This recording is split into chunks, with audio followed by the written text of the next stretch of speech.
So, ito na nga yung aakyatin ko. Ganito girl, natatakot ako, B. Ganda naman yung mix mo. Ganda ng mga bulaklak dito, oh. Morning! So, solo ko ngayong morning kasi si Nicole is mag-work. And ako, wala naman akong work, syempre.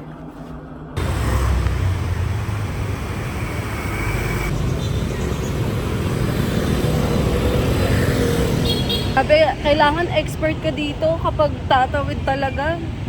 Di sila hihinto para sa B. Unless talagang laban ka pa. Balik tayo dito. Sa loob pa yung mismo coffee. Hanggang taas. Alam nyo, pang nangalaw ko na to, bumalik na ako dito kasi nawala yung clips ko sa YouTube. Pero gusto ko na naman ulit i-try. One last try.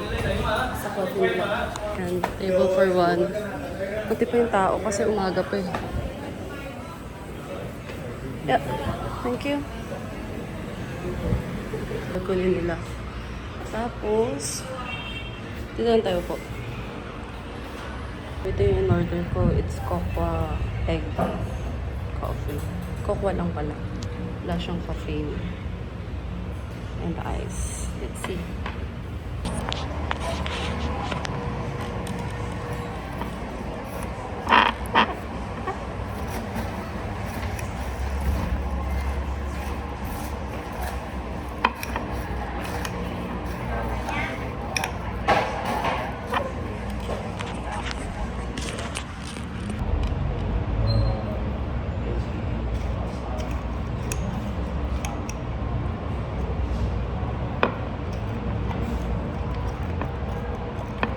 Tapang talaga ng itlog niya, be. Parang siyang pancake, eh. Tapos Milo siya.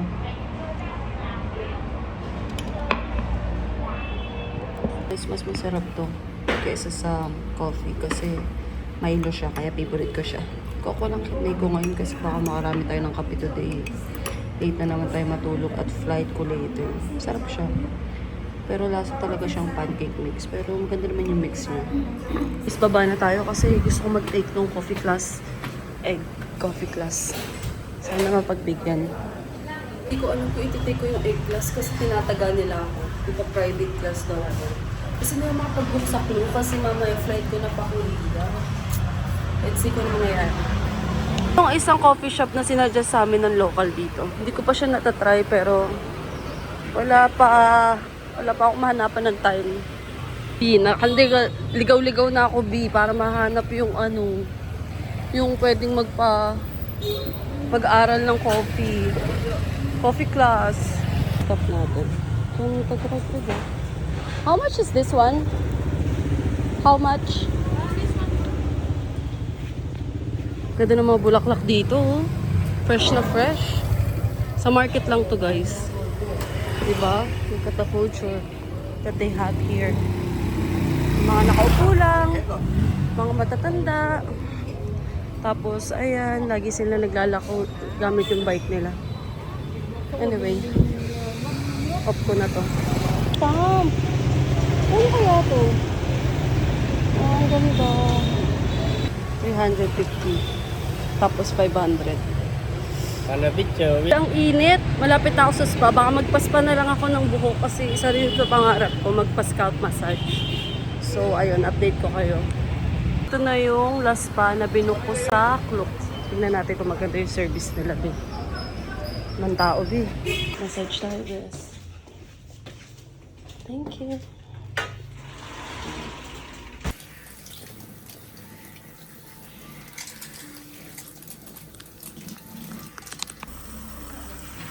Ano lang mo?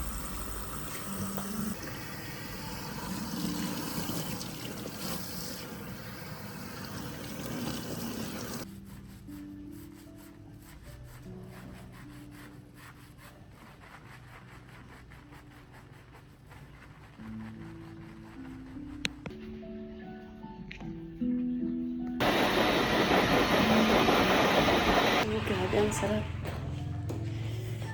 Ang saya. Pero ang ganda ng hair ko.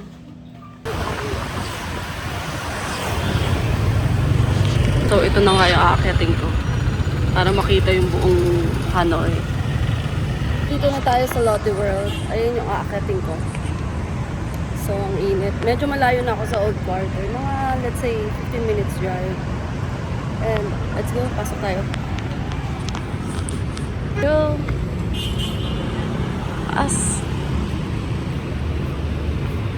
Nandito na tayo. So, let's akyat na tayo. Nag-book lang ako kagabi ngayon. Take, din natin siya. Hindi ako masyadong nagugulat sa ganitong itsura kasi nakikita ko naman na to. Kasi pang, I think this is like my 4th tower or 5th na. Ayun na nga po, paakyat na tayo ng elevator. Medyo hindi ko alam kung anong floor na to, pero mukhang 20 plus floor na tayo, be. At masakit na sa tenga. See? 40 floor na tayo. Ibig sabihin, pang 65 floor pala to. Kasi hindi siya mukhang matangkad sa labas. Hi! Ito na siya. Sobrang gloomy ng tower na to. Puro lake, no? May lake dito. May lake doon. Tapos puro bahay. Ayan, buong Hanoi. Diba? Ang ganda. Kakatlulaw. Shit. Ito yun. Ito yung pwede kang maglakad. Pero dapat walang sandals. Fuck. Shit, nanginginig yung paa ko, B. Tingnan mo naman. Oh my God. No, no, no, no. I cannot. Hindi ko alam kung lalakad tayo. Shit, pikit mata, pikit mata, pikit mata. Tingin straight, tingin straight. Ayan, ayan, ayan. Unting apak lang, unting apak lang. Shit. Akala ko matapang ako, guys. Hindi ako matapang. Akala ko talaga matapang ako. Dati kasi, shit, I'm scared, no. Ayun, nakitang-kita yung baba, oh. Shit, nakakatakot. Hindi ko kaya, guys. Hindi ko kaya. Ay. So, tatapusin ko na yung video, magpipicture na ako. Basta guys, meron ditong libreng walk na ganyan. Pero, ang tagal ko dito, mga 10 minutes na, hindi ko kaya talaga. Kasi, no, I cannot. Akala ko wala akong fear talaga at all. Puta, paano pa ako mag-skydiving? Isa sa pangarap ko mag-skydiving. Shit. Diba? Ang ganda ng Hanoi. At saka hindi siya so... Marami rin pala siyang building. Sorry kasi nakatira lang kami talaga sa Old Quarter. And hindi namin masyado na-explore yung outside kasi... Ewan ko, wala namang ganap outside eh. Pero ito yung lahat ng building na nandito sa Hanoi. Ganito girl, natatakot ako, B. Oh my God, oh my God. Oh my God. Siguro adulting na talaga to. Ganyan lang tayo, be. Ewan ko, pang power ko na. Okay, one more try. Sayang naman yung binayad ko dito, kaya tara, laban to. Dire-diretso lang, lalang. Dire-diretso, putang ina, hindi pa rin talaga kaya. Ano? Oops, okay. Okay lang. Dito tayo sa ano. My God. Ayan, di ba? Picture na lang tayo, self. Picture tayo, self. Dito ako, oh my God. Hindi ko talaga tinitingnan, guys. Kasi, ewan ko, feeling ko may takot na ako ngayon. Matanda na ako, be. Ayan na, tayo na rin. Achieve ko. Oh my God, achieve ko siya, be. Nakakatakot naman kasi, be. Tignan mo naman, oh. This time matapang na ako, pero sige.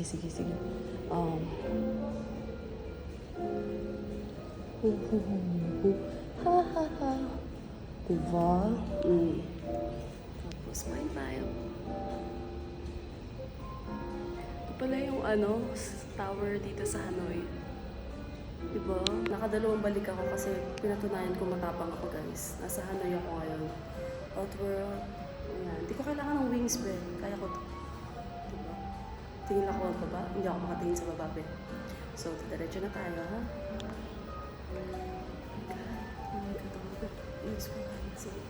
Good job. You did well. Naghirapan mo yan. Ngayon ko lang na-realize na pang 5 tower ko na pala to. Yung first tower ko is in Kuala Lumpur, Malaysia. Pangalawa ko is in Seattle sa Washington, in America. Pangatlo is Taipei, Taiwan, dun sa Taipei 101 na mall. Tapos yung pang-apat ko, which is Sydney, Australia, yung tower sa Sydney, yun dun nag-celebrate dad ko ng 60th birthday. And this is my fifth one, which is in here in Hanoi, Vietnam. So, later, flight ko na papunta ng Korea. So, kailangan ko malaman kung may ganito ba sa Korea. Kasi alam ko talaga Namsan Tower. And first time ko sa Korea, guys. So, let's see kung anong mangyayari. And good memories na rin naman na ito yung kolektahin ko memories, di ba? Anyway, babalik na ako sa hotel kasi anong oras na and magkakape pa kami and magla-lunch ni Nicole. So, ayun na lang siguro for today. Ito pala ng dress ko, mukha akong pambalat. Yan lang yung damit ko for today. Sarap lang kasi mainit-init ngayon. Tapos ito yung Hanai Sky. Actually, ito yung